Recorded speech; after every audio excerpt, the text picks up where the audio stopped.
खटमल और जू की कहानी। यह कहानी कई वर्ष पुरानी है। उस समय दक्षिण भारत में एक राजा राज किया करता था। राजा के बिस्तर में मंदरी सरपनी नाम की एक जू रहा करती थी, लेकिन इस बारे में राजा को कोई जानकारी नहीं थी।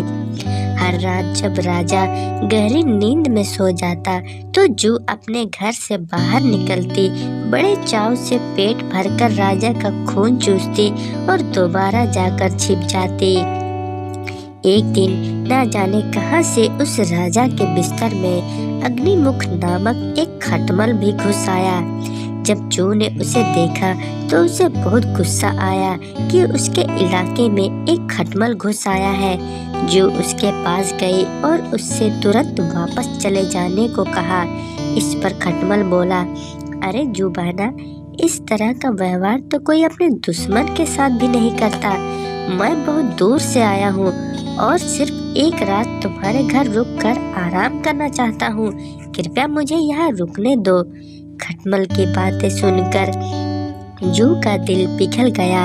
उसने कहा, ठीक है, तुम यहाँ रुक सकते हो, लेकिन तुम्हारे कारण राजा को कोई परेशानी नहीं होनी चाहिए।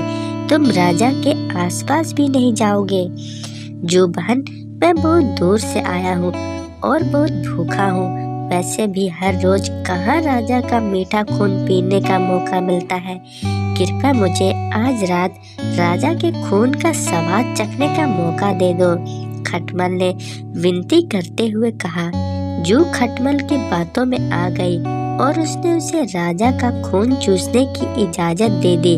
ठीक है, तुम राजा के खून का भोजन कर सकते हो, लेकिन उससे पहले तुम्हें राजा के गहरी नींद में सो जाने का इंतजार करना होगा।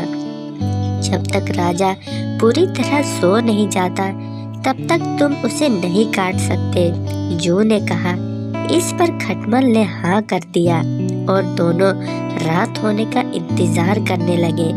रात होते ही राजा अपने कमरे में आया और सोने की तैयारी करने लगा। राजा का शरीर बहुत तंदुरुस्त था और उसकी तोंद बहुत मोटी थी। यह देखकर खटमल के मुंह में पानी आ गया।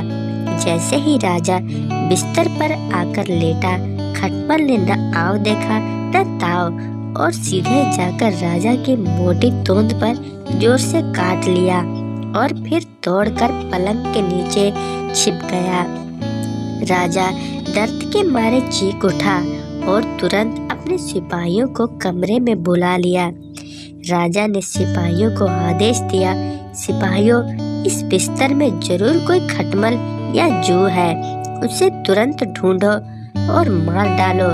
राजा के सिपाहियों ने बिस्तर पर ढूंढना शुरू किया तो उन्हें बिस्तर में छिपी जू मिल गई। उन्होंने तुरंत उस जू को मार डाला और खटमल बच निकला। इस प्रकार खटमल की गलती के कारण बेचारी जू मारी गई। कहानी से सीख। दोस्तों, इस कहानी से हमें यह सीख मिलती है कि हमें आंखें बंद करके किसी अजनबी पर भरोसा नहीं करना चाहिए।